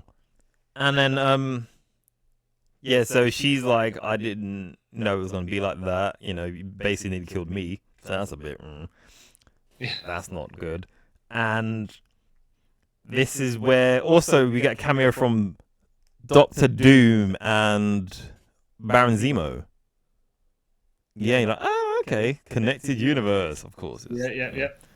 And like they're like, Doom's like, I'm not really bothered about the mutant threat because that's nothing to do with Latveria. And then Zemo's like, oh, maybe we shouldn't kind of do this because once you give them something to fight for, it's gonna be hard to take them down. But she's like, yeah, whatever, you know. Next time I'll send you guys memos. He's just being very like cocky and stuff. Like, oh, okay. Yeah. So then, this is where all of a sudden, oh sorry, no, and then Val sees Magneto in his speedo tied up against like an X, and she's like saying to him, you know, I didn't want it to be this way, you know. Bastion lied to me. Then we see Magneto's concentration camp tattoo. And obviously he's remembering about all the stuff that's happened to him. So she lets him go. Yeah. But before that, Bastion... Sorry? Yeah, I was going to say, this is where Bastion activates all the human robotic hybrid like that. That is somehow just random people. I won't say random people. We've managed to infect quite a lot of people. Yeah. And a lot of them attacking, I want to say mutants. Yes, mutants everywhere. Yeah, the human. Yeah. Actually, not just mutants, humans and everything. They go like kind of like. Yeah, he's going scorched death, but not really. Basically. He's gonna wipe out mutants before they exist. That means you're gonna wipe out the generations that might breed mutants, right? Yeah, I was like, okay. I get that insane logic, but okay, sure. Well, they come from an insane man, so yeah, fair enough. And then so she lets Magneto, she unlatches Magneto, and then Magneto's like, yeah, all these people that have got techno, I'm the master of magnetism. Yeah, I can shut them all down. Yeah, Biatch. But before that, so Rogue's in the care facility at the X Mansion, and not Val Cooper. I forgot the woman's name. The reporter lady, something Talbot, who's Beast's girlfriend at the same time as well.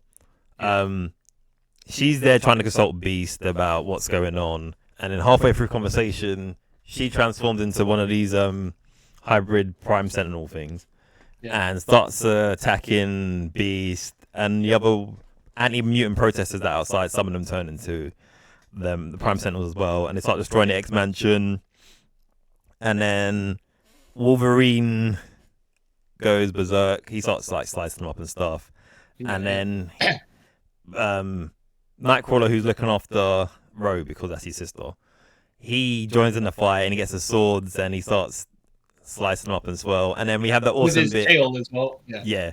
Then you have the awesome bit sword where in the tail. he teleports one of the Sentinels and Wolverine, and you see the teleportation from Wolverine's eyes, and looks so disorientated. He's like, oh no, I don't like this. Yeah. And then so then they're fighting that stuff, and then like you said, Magneto goes to wherever his hideout is. I want to say it might be the North Pole or something. Puts back on his costume, and then does a huge magnetic wave that's basically a large EMP and just blacks out the whole of the world. And Beast, I think there's Morph who goes, yeah, Magneto did it, and he saved us. And like, when Wolverine's like, no, he just declared like war on the world. We're kind of mutant race is screwed, and it ends there. And you're like, oh, okay. Actually, it doesn't end there. As soon as that happens, Xavier comes flying in one of the Shi'ar ships and is like, what have I missed, sort of thing. You're like, oh, yeah. And and then part 2, we get more of Bastion's sort of backstory. Yeah. Then the X-Men don't trust Xavier that much because all this time they thought he was like dead. Yeah. Or he could at least like checked up on him in the last year, but he didn't because he was out doing what he's doing. And then the X-Men like, well, look, some of us got to stop Bastion, and some of us got to kind of stop Magneto from doing what, like going off the edge. So yeah. we're going to split teams. And then I was like, oh, Magneto, bring Asteroid M. Yeah. I was like, oh, okay. Brought that back. Cool. Yeah. And did they actually split into, I didn't take into account, but did they actually split into red and gold team? Blue and gold team, yeah. Oh, yeah. Yeah. Oh, that's clever. They've done that. That's cool. Yeah. And Jean Grey wearing her Marvel Girl costume. Yeah, because they had to go to the old base in Moore Island because the expansion got blown up, so all their costumes and stuff are like destroyed from the last battle they had, so they had to go there. Yeah. I was like, oh, Cyclops wearing your 70s costume, okay. Yeah, I was like, okay. And when he gives Cable Cable's costume, and then Cable's like, we're wearing this now, and he's like, what'd you expect? Black leather? Whoa, go back to the movie. That's 4 years early. Yeah, sorry. Or even the Grant Morrison run, but yeah. And then when they're about to go to split off to these two teams, Magneto comes and he's like, oh, so how many more of you lot are gonna die for this man's dream? You know? Yeah. You like burying your friends? And like, oh, so. Yeah. And then he's like, look, come join me. And Rogue's like, you know what? I think I will. Actually. And then and Sunspot's like, me too, because my family, well, like I think we forgot the segment where they they had the rich people's trust fund, whatever they were gonna do, and then the Sentinel people were coming after him, and then he's like, mom, and she's like, just go with him. Yeah. That ain't my boy. No, she didn't do like that. She's just like, oh, don't fight them because reputations are uphold, sort of thing. Like, oh, that's... He's like, what? Really? Yeah. You're gonna let them take me? Oh, Jesus. Yeah. Even though I have to say, I get his logic. Yeah. It's not as extreme as other people's. He's just like spoiled rich kid who then got told off, and he's like, yeah, actually, I'm gonna go to the other side because they seem like they're doing the right thing right now. Yeah. So then, that. So the X-Men are battling Bastion on one. Gold team are battling Bastion on one side, and blue team are fighting Magneto on the other side. Yeah. So they go to blue team go to the Gopopolis Islands. That's it. Yeah. And gold team go to space to fight Magneto. And Bishop and Forge have a plan to make a reverse collar to stop Bastion's technopathic powers because he's basically a mutant. But anyway, So that's what I'm saying. He's a hypocrite because he's a mutant, right? Yeah. But he hates mutants, so he's just like, well, then you hate yourself, right? Yeah. No, we don't go by that logic. No, okay. So they make that. He does hate himself. He does, and that's why. But he's taking his hate out on other people. Yeah. Okay.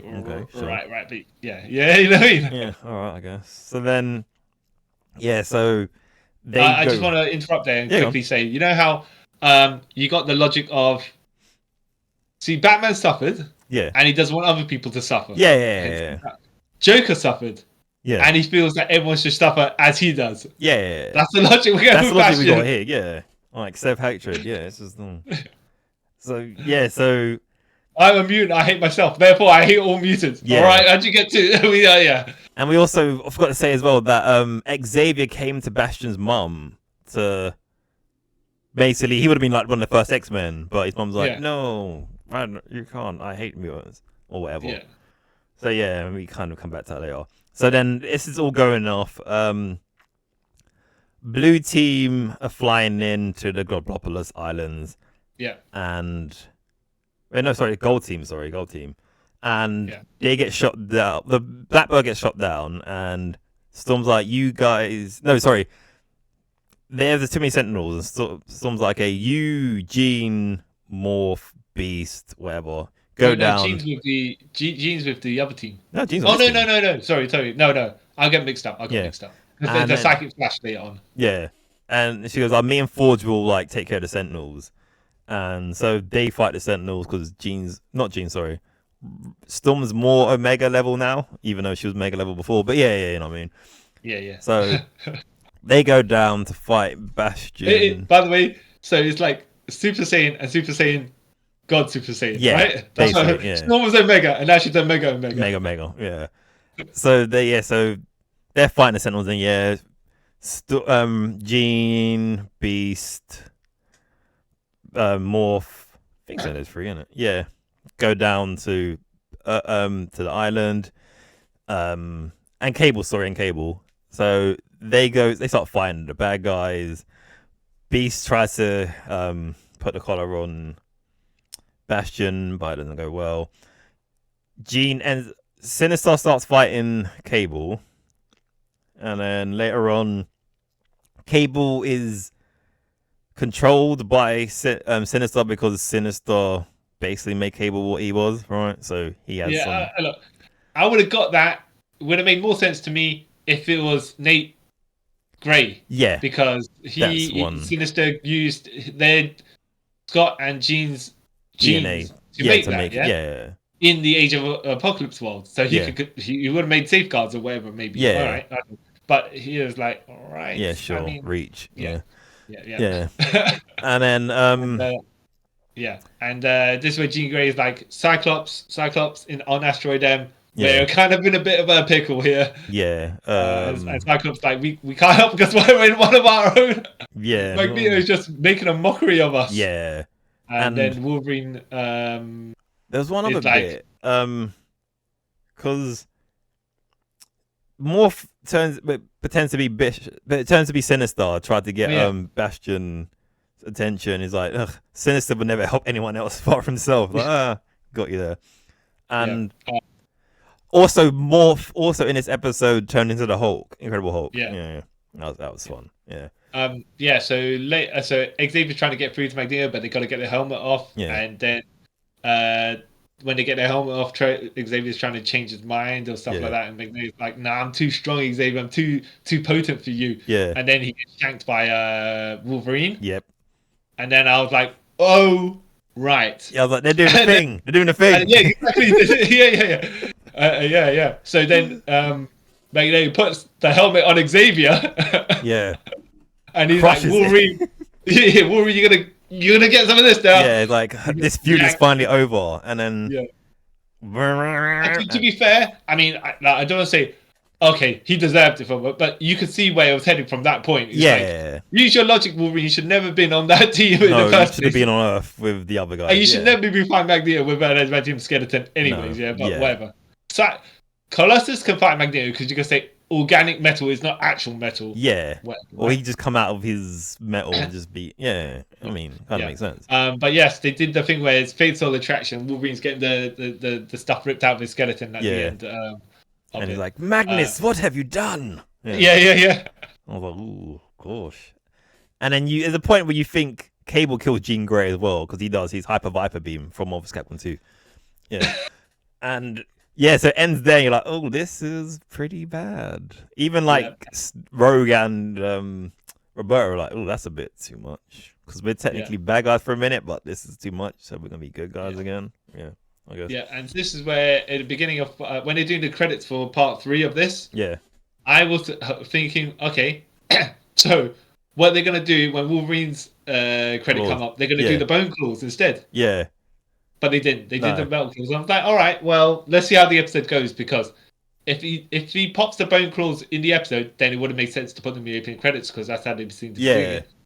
If he doesn't, if he's just going to be hospitalized for the rest of the episode, or doesn't do anything, fine, yeah.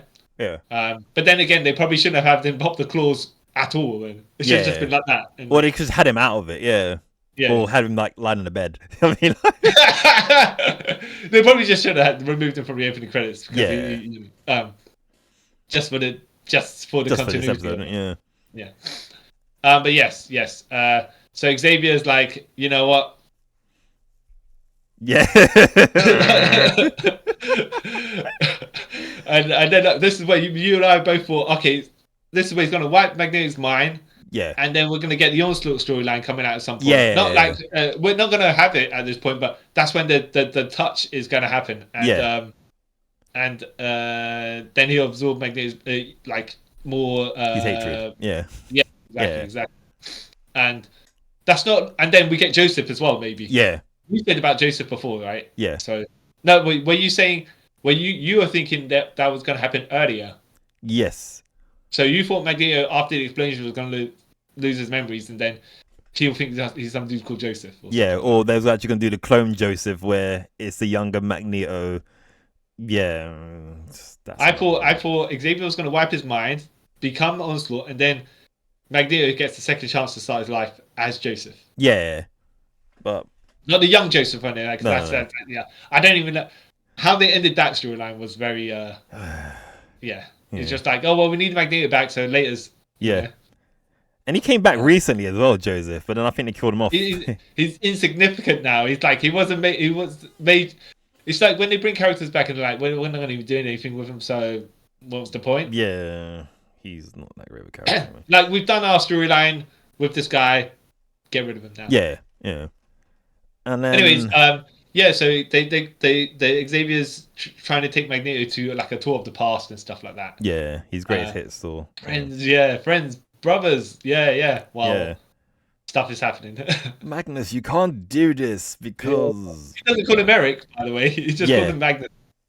Because I think in this continuity, his name is Magnus. No, in this continuity, his name is Eric Magnus Lenshaw. Okay. Even though Magnus in the comics, if I remember correctly, is the name he gave himself. Well, well, technically speaking, I mean, they give their own code names to themselves as well. Yeah. So yeah. So yeah, and then so that's going through. Jean gets the power of the Phoenix. Yep. Yeah, after she looked like she's dead, she resurrects. And I thought, oh, is this Madeline Pryor? But then I was like, oh no, actually, no. She got wiped out and she ain't coming back. She ain't coming back. Yeah, she puts the cola on Bastion, and Yeah, and then that's kind of it, sort of. But then Bastion. Oh, what does he do to get super powered up? He does something. I can't remember what he does now. Well, so they do that, right? Yeah. And then she zaps Mr. Sinister. Yeah, takes all the harvest mutant DNA he has put himself to make himself still be alive. Yeah. So he becomes all like decrepit and like, oh, my face. What does it look like? And I was like, I don't know about that, but and then Morph, he's like, what do I look like? And then he's like, why would you do that, Sinister, when you don't want to know what you look like? And then Morph's like, yeah, you look like this, and then he just like, Sinister runs away from his own face. Yeah, that was and Cable snaps himself out the control. Yeah. And then I think they fight. What does he do? This is where they think everything's we've won, sort of thing. Yeah. And then that's when Bastion, with his last bit of strength, rips off Cable's robotic arm from the future and then merges with it to become Archangel Bastion? Yeah. It's like, okay, I get it. Yeah, this is the look of Bastion I know. It's like, oh yeah, I know this look of Bastion. Yeah, cool. And then I was like, why not? You know what? It's an organism that is alive. Yeah. So it's like, oh, okay, that's cool. Yeah, so let's merge together. You know, okay. So then Cable's on the floor like, oh, I'm dying, help me. Yeah. And then Bastion flies off to Asteroid M. And also, while this is going on as well, I forgot to say this. We see Captain America with the president, and they're looking at the Magneto protocols to blow up Asteroid M because they see Magneto more of a threat than Bastion. Sure. Yeah. Well, you know, if he's going to Asteroid M, we can kill two birds with one stone. Yeah. So.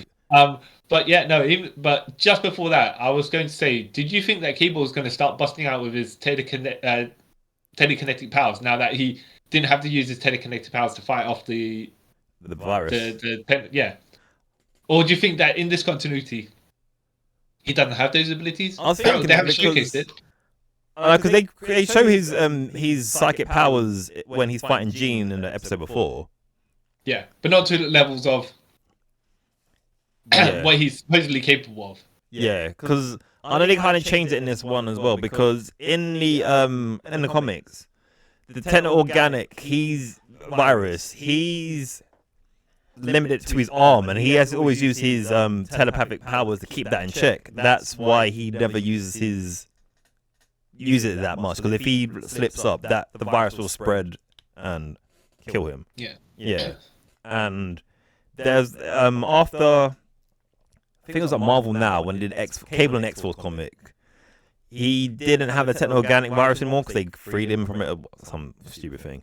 And you saw his arm, and it's like that meme or something, like someone's got one huge arm and he has like a baby arm. It's like, oh. So they didn't go this route. Also, we got to talk about the cameos we see during like the fight with the Prime Sentinels and stuff. We see Doctor Strange. Yeah, like doing surgery and then the lights go out. Yeah, you see Daredevil. Yep, fighting with Cloak and Dagger. Yep, not fighting with them, but aside them. Yeah. We see Peter Parker and Mary Jane later on. And there's something else. Obviously, like I said, we saw Iron Man with Captain America. Yeah.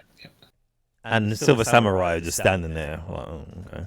Yeah. I also saw not Darks, the Russian Weapon X guys. Mega Red and Mega Red, Dark Star. Oh yeah, we saw Alpha Flight as well with Psylocke. Yeah.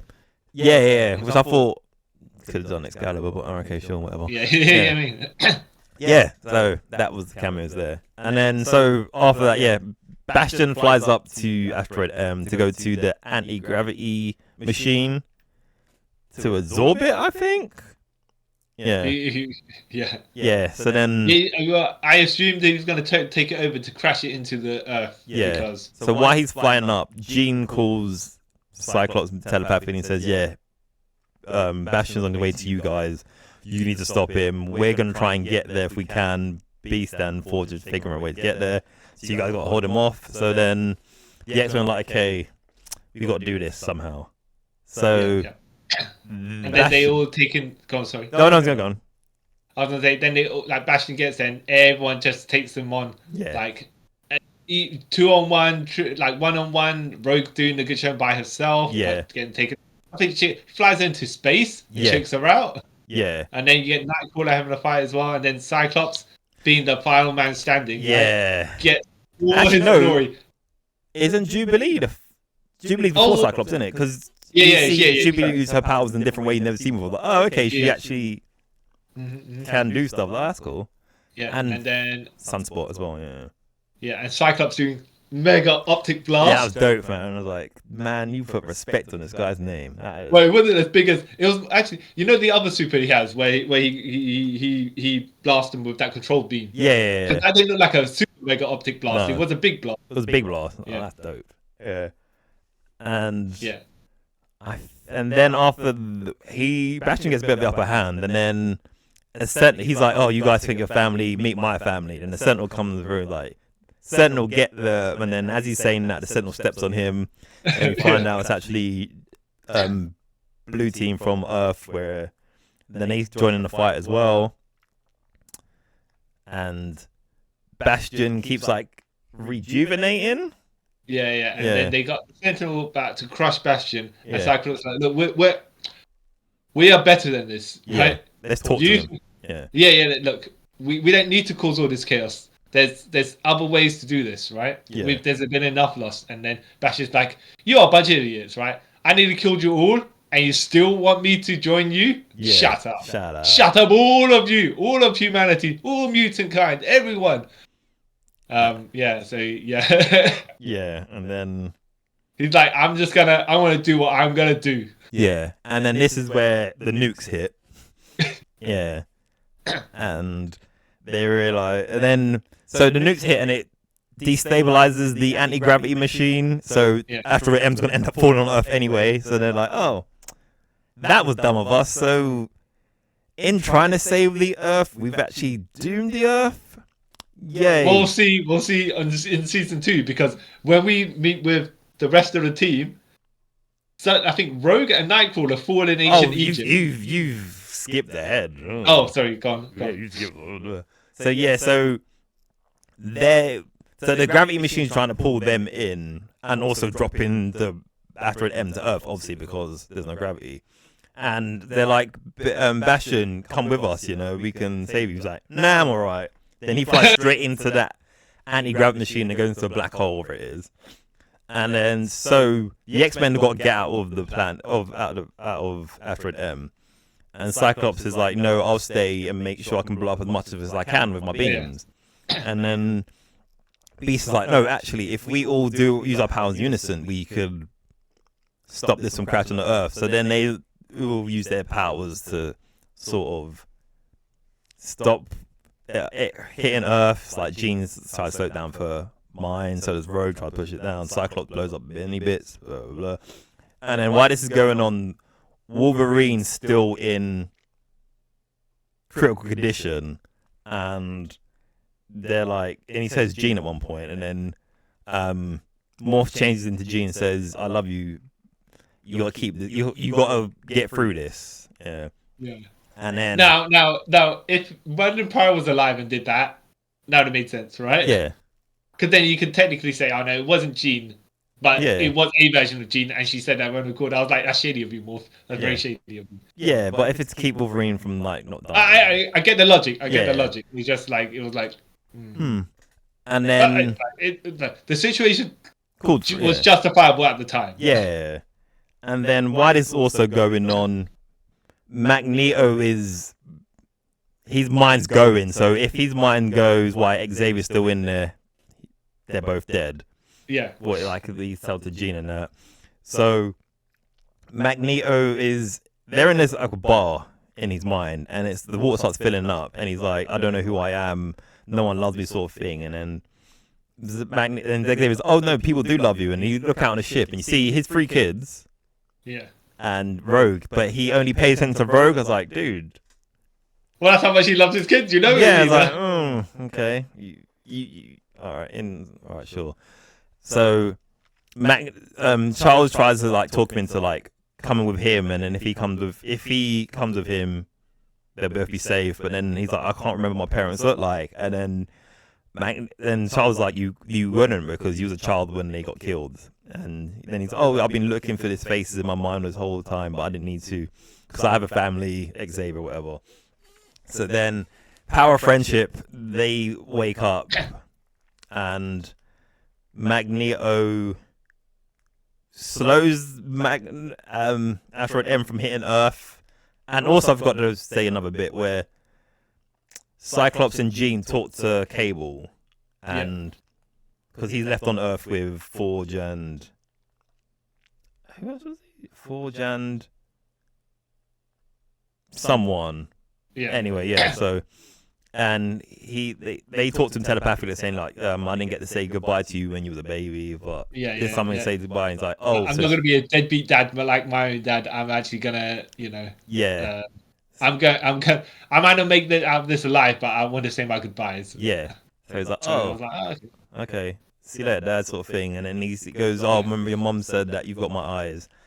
And then Jean suppresses his powers so you can actually see his eyes, and he's like, oh, I do have the same eyes as you, dad.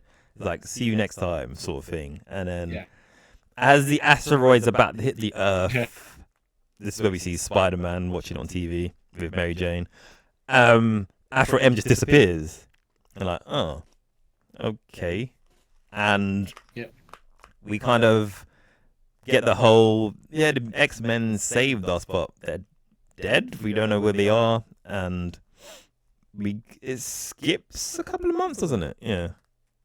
And then, like I said, so Bishop comes back in time. He speaks to Forge to say, we don't know where the X-Men have gone. They're somewhere in time. Yeah. But what we can do is create a team in their memory or something like that. Yeah. He's got his... Yeah, because it's got a board up, and it's got like all the ones X-Men that were there are presumed dead. Cable, Abel, because he's probably just around somewhere. Then you had like Kitty Pryde was there, Shadowcat was on it, Quicksilver and Scarlet Witch. Yeah, and it said Off-World. Like, oh, they're probably doing Avengers stuff because they're probably Avengers in this, isn't it? Yeah. Havoc was there, Colossus, Dusk. There's someone else. Dusk from Slingers. No, another Dust. There's a mutant called Dust who her powers is she can turn to like dust, like sand and stuff. Okay. She's a mega level mutant as well. Yeah. And then it had what else did it have on it? An Angel was there as well, when it said mission in action because you don't know if he died in Genosha, whatever. Yeah. Yeah. Yeah. And then, like I said, they skipped to Rogue and Nightcrawler appear in ancient Egypt. Yeah. They find some Egyptians with some marauders. Yeah. And then Xavier, Beast, and Magneto appear. Yeah. They're like, and they take the rest of them down. And then there's one guy left, one Egyptian guy standing, and then Xavier's like, "Who are you? Like, we're friends. Don't harm us. We're mutants too. Yeah, even though he doesn't know what mutants are. Yeah. He takes off his face mask, and you got the apocalypse style. Yeah. I'm and then we're like, uh-oh. You know what? Like when I saw that, I legit like sort of, I screamed like, they're doing a thing. Yeah. Well, the thing is, once they hit ancient Egypt, I was like, I think I know where this is heading. Yeah. But is it going to end up in the Age of Apocalypse? Is what I wanted to know. Yeah. Look, here's the thing, right? They've got the potential to do Onslaught, but it doesn't look like they're heading in that direction. I think they'll hold that off to like season 3. Yeah. Well, the thing is, if Magneto was there and he didn't have his memories, and he was decided to be called Joseph, Joseph or Eric or whatever, right? Yeah. But had no memories, then I could say Onslaught is festering in Xavier, right? Yeah. But to make an appearance later on. Yeah. And because they've met Apocalypse here, will they change the future to the Age of Apocalypse future later on and then have to change it back? I don't know. I think it'd be good to do a season or half a season as the Age of Apocalypse storyline, but that's kind of like a big, massive thing in itself. And now and then if you want to see classic X-Men, it won't be, or this continuity of X-Men, there won't be much of them there. No. And then we see the rest. So that's like Cyclops, Jean. Wait, no, was Jean in the past or the future? No. Cyclops and Jean got sent to somewhere on like. Okay, they didn't look like Earth. But they did look like Earth, right? Oh, they're sent to like Cable's time. Yeah. They're like they meet the people in their kind of sand clothing, or whatever. And they're like, "Who are you?" And I was like, "I'm Jean Grey. This is my husband, Scott Summers." Yeah. And then they're like, "Who are you?" And she goes, "I'm Mother Askany." And I was like, "Okay, right." And then he goes, then there's a little boy with a robotic arm come out there and goes, "Oh, my name is Nathan." And we're like, "Yeah, all right, okay." Yeah. Was it called? What were they called in the future? Slim and Grey or something? Yeah, Slim and Grey. Yeah. So I was like, okay, they're going in this direction. All right, okay. I was like,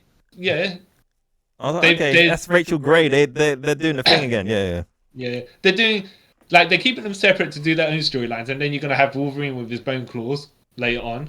Because I feel like Jubilee and Roberto might be in the future with. Yeah, but you're right. I'm like, what? Now I'm thinking, where did they go? Yeah, I think they're probably in the future. Well, they just Jubilee, and that might be in the future with them. But we'll see. Yeah. But besides that, and then also there's a bit at the end where we skip a bit forward where you see Genosha and someone's like, what did he actually say? He says something about I'll bring death, and then it's Apocalypse, and he picks up one of Gambit's cards, and you're like, oh, yep, they're doing the other thing where Gambit is. Oh, hold on. Was that end credits? Yeah. At very end. I missed it. Yep. Okay. Very end. Okay. If you go back, credits. You see okay. Right. Okay. Yeah. Now, I was like, there we go. Gambit's gonna be deaf. Yep. I'm down. Yeah. I'm down. Okay. All right. Well, that's on me for missing that. Yeah. When it hit credits, I was like, okay, See, anything there's with no Marvel more to now, be done. I don't. Yeah. I wait to the end because I've been tricked before. But no, overall, really good story. Man, loved it. It all made sense. It all went in directions that made sense for the characters as well. Yeah. And there are a lot of things at stake here because people that you thought might not die are gonna die. So, yeah, they didn't play it safe. No. Well, not played it safe enough, but not too safe. Yeah, which I'm quite. And like they've set up stuff for the future as well, because I reckon after this as well, they might even introduce the Avengers, and you might have like AVX and stuff like. Well, like Well, I don't know. I don't know about that. But I don't know, because like that bit with Captain America when he was like, "Don't do the nukes," and then they did it, and he looked like sad about it. Yeah. So I feel like they might not do AVX, but I think the Avengers stuff might be brought into it. And they'll. Yeah. I think they'll do their version of AVX. Yeah. They're not gonna do the proper AVX with like Rachel's. Not sorry. What's her name? Hope Summers and that. They won't do that. Yeah, no, that's too convoluted. That's yeah. Even and then you have to bring a whole bunch of other characters they might even have licenses for. Yeah. Well, they would have the license because it's all Marvel now, isn't it? So yeah. That's true. Yeah. Well, we'll see. We'll see. Yeah. But yeah. Oh well, no. It might be animated license. That's why they had to have Peter Parker and Mary Jane rather than Spider-Man, maybe. No, they had Spider-Man in one of the episodes. You see Spider-Man when Magneto does the right. the magnetic wave. I was thinking. Okay, they were going to do something with Spider-Man 94. Well, apparently that might be the next one they're going to remake. Yeah, because the guy who was doing it was being coy about it. They were asking him, and he was like, "We hope we can make a show," but you know how it is, where it's like, what does that mean exactly? We hope we make a show. Winky, winky. Yeah. Yeah. That's like, and when you ask Andrew Garfield, "Are you in Spider-Man No Way Home?" and he's like, "No." Well, what is Spider-Man No Way Home? Wait. Yeah. Well, we'll see. I'll be down for whatever. Yeah. Well, overall, loved it, man. Loved it. Hopefully, it doesn't take another 4 years for season 2 to come out. Yeah, because they say they fast tracking it. Well, it's definitely supposed to be doing something next year, maybe. Hopefully. I hope so. Yeah. But yes, well worth a watch. Yeah. Would you recommend people to watch? Yeah, well, the thing is, I would recommend it because it stands on its own. You don't need to know the history. It's like X-Men is 97. It's like, yes, it's a continuation, but it's not. We start from here. Yeah. Also, you know. And they kind of catch up in the first episode anyway about what happened, so you don't really need to go and watch all 5 seasons of the old one to watch this. Exactly. But yeah, man. Interested to see how the rest of it's going to go, considering you've set up storylines. Yeah. And then how they're going to wrap time around back so everyone else can be back in their own timelines. Yeah. Well, it's gonna good stuff. It's gonna be entertaining. Yeah. I am highly looking. You're saying you hope Spider-Man will happen. Does it look like they might do Avengers? I say Avengers because they did the Iron Man, and Iron Man was in his Iron Man. Yeah, from the same cartoon around that time suit. Yeah. I don't think they'll do a cartoon of that. I think they'll just put him in this somehow because. Yeah, I mean, they had Thunderbolt. They had Thunderbolt Ross. So do you think they're even going to do Hulk? But we'll see. Also, they Morph turned into Mr. Fantastic as well. Yeah, I forgot about that. Yeah. That's another cameo. Yeah. We'll have to see how if they do all of that, how they're going to tie all those together. Yeah. If they do, probably won't. If they decide that's where they're going to go. Yeah. We'll see. All right. That's us concluding this episode of Trip Around the Multiverse. Yes, sir. Where we spoke about X-Men 97, season 1. I am the mutant that hates other mutants because I hate myself, apparently, right? See my chart? And I am the man who, he would have been like 60 at this point, right? Or 70. Magneto's about at this period in the program, he's about that age, right? Because he's old. If he's 97, yeah. Who still looks good in a speedo for a man in his 70s, Kyle Charles. And also, look, I'm wearing a X-Men 97 t-shirt. It's an extra large because that's the only size they had when I went to Comic-Con. Yes, and thank you all for watching us and listening to us talk about X-Men 97. Don't forget to like, share, subscribe. Watching us on YouTube. Up there, you can see our like social media handles and stuff. So do that. And until next time, guys, I'd like to thank you all for taking a trip with us around the multiverse. Bye. Bye. Woo.